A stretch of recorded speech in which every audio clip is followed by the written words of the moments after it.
What's up, guys? Welcome to today's video. Hope you guys are all having a wonderful weekend so far. It's currently Friday, December 4th, currently 4:05 in the afternoon right now. Today's video is actually going to be focused on becoming a real estate agent. It's not necessarily going to be talking about real estate investing, buying rental properties, or just buying homes in general.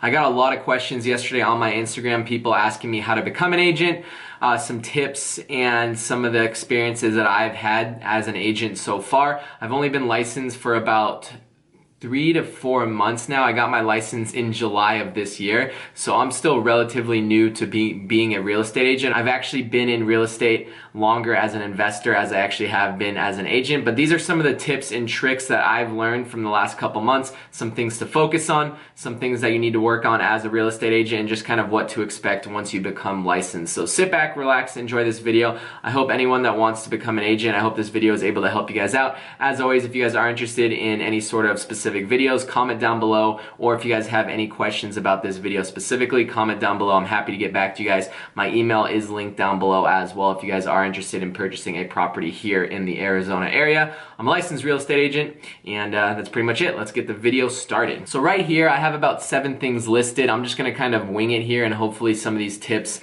are able to help you guys out. There's so many things that I know I missed on this specific video, but this is just what came to my head first. The number one thing as a real estate agent doesn't necessarily mean a new real estate agent, but just as a real estate agent in general, your number one focus should be on prospecting and lead generation. If you don't have any leads, or you don't have any prospects or any clients, then you don't have any business whatsoever, which is why lead generation, finding leads, prospecting, focus on getting leads in your pipeline is going to be the most important thing as a real estate agent. This is something that I actually learned from the book, The Millionaire Real Estate Agent. I suggest you guys read that book. It's the first half of the book, I think, is where you get most of your information from. So I will link that book down below if you guys are interested. I picked it up a couple months ago, and it made me really realize how important leads are, lead generations, and even how to talk on the phone and stuff like that. So that's the number one thing. I'm going to touch or go into a little bit more detail on lead generation a little bit later in this video. The second thing that I've learned that is very, very important as a real estate agent is learn how to talk on the phone. When you hop on a call with a client, it's generally gonna have to be quick, to the point, and you're gonna have to try to lock up either a meeting with them or some tours or some property go-sees. The main goal is to basically meet up with them and show them properties. Now, this really depends on where your leads are coming from. A lot of the times, if you're getting tons of volume as a real estate agent, which unfortunately isn't my problem right now, my leads are few and far in between right now. I wish I had more lead generation or more leads in my pipeline. But if you get to the point where you're overwhelmed with all the leads that you're getting, then there probably is a step that you want to take before actually setting up a meeting and going and touring places with them. You may want to set up some sort of pre-approval process to make sure you're not wasting your time when you're going to show these people properties. You kind of want to make sure that they are pre-approved. But if you're just starting out as a new agent, a lot of the times you don't want to start talking about financing on the phone, especially when it's your first phone call with a client. The main thing you want to do is kind of get an idea on what they're looking for and try to set up an appointment as soon as possible.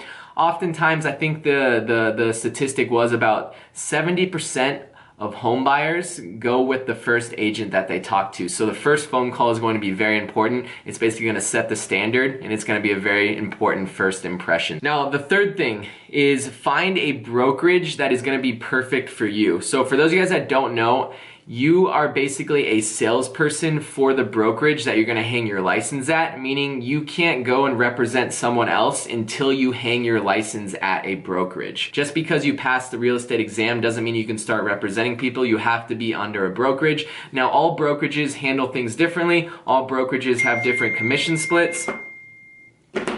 All brokerages have different commission splits as well. Some of them are full-time, some of them are looking for part-time people, some of them handle transactions a little bit differently, so you have to find a brokerage that is going to be a good fit for you. Some of these programs, some of the bigger brokerages have really, really good mentorship programs, which may be really good for you. Some people may just want to get their real estate license. Sorry, my phone is going off like crazy right now. I just got to make sure my clients are good to go.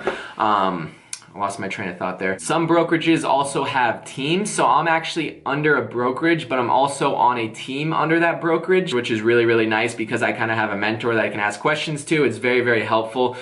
Some people just go individually on their own under that brokerage and they don't really have someone to like ask questions to. So it really depends if you're trying to go for a team, if you're trying to work with like a group of people, or if you're trying to go on your own and just do like a couple transactions a year, make sure that you're looking around at different brokerages and find the best fit for you and what you're trying to do as an agent. The fifth thing, this is pretty self-explanatory. You're gonna wanna learn the market. You're gonna wanna kind of, for me, I'm still learning the Arizona area. Yes, I've been back and forth for the last 3 years here, but a lot of my focus and a lot of my driving has been around the East Valley. So I've made it a priority at least like once a week to drive around just randomly for 30 minutes to an hour just around the city to start learning the streets, start learning the areas. Because if you get a client that's like, hey, I like this house right here, is this a good neighborhood? And you have no idea, that's gonna look really, really bad on you. So the more knowledge that you have in the specific market that you're in is just gonna make you look like an even better agent, which you are a better agent because you know the area. You also wanna understand how to comp properties so you can see if it's a good deal or if it's not a good deal, because you're gonna be representing your client. You don't wanna get them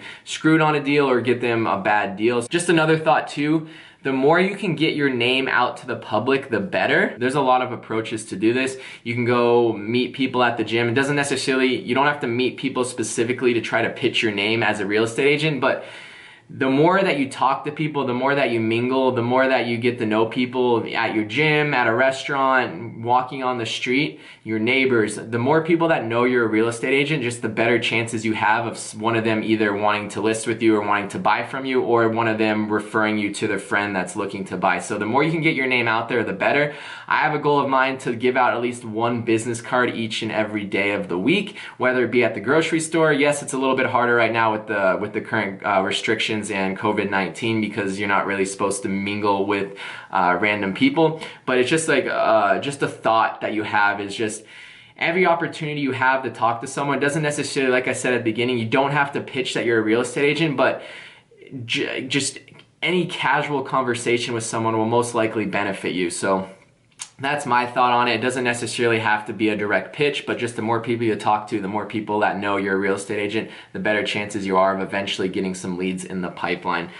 The next thing that's something that I really need to focus on is once you start getting leads in your pipeline, you're gonna wanna follow up with those leads. Depending on what their timeline is, you're gonna wanna follow up with them every other day, once a week, once every other week. Depending on if they're trying to look 6 months from now, you're gonna wanna follow up maybe once a month with them. If they're looking actively, you're gonna wanna follow up at least a couple times a week to let them know that you're still looking for them. Maybe no deals have popped up in their criteria, but even just getting some sort of beneficial message across to them, whether it be the market conditions, the current statistics of the market, the days on average days on market for the month. Any good information you can give to your client and stay in communication with them, the better, because they're gonna know that you're still working for them. They may have not seen any deals in the last couple days, but as long as they know that you're working for them, they're gonna be happy. How often you follow up with those leads is all gonna be dependent on their timeline, so that's something that you wanna figure out with your team or your brokerage or maybe your mentor. Ask them how many times they follow up with a certain lead on a specific timeline. So that is pretty much it, guys. The last thing I wanted to talk about is just be quick with your responses as well. This is something that I'm getting really, really good at now.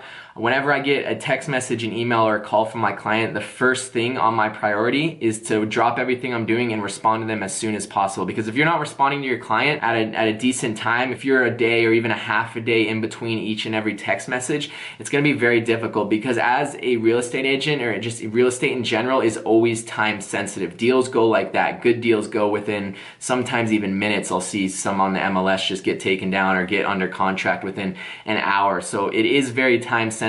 Maybe you're super busy and you can't actually call them back. Shoot them a message. Be like, hey, I'm in a meeting right now. Let me call you back in about an hour. As long as you let them know your situation and keep them in the loop, it's gonna be fine. But just try to be as responsive as possible. I always have my phone. If you guys couldn't hear in this video earlier, I always have it on loud just in case I do get a text message or an email, I can respond to it right away. I actually had a lead email me back right when I was about to start this video, so I actually postponed this video by about 15 minutes just so I can get back to her, make sure that I responded in the way I wanted to, and then I started filming this video. So things like that are very important, and it will show to your client that you are responsive. So I hope this video was able to help you guys out. I know there's so many more tips that I missed, but these were just some of the things that are on the top of my head when I started filming this video.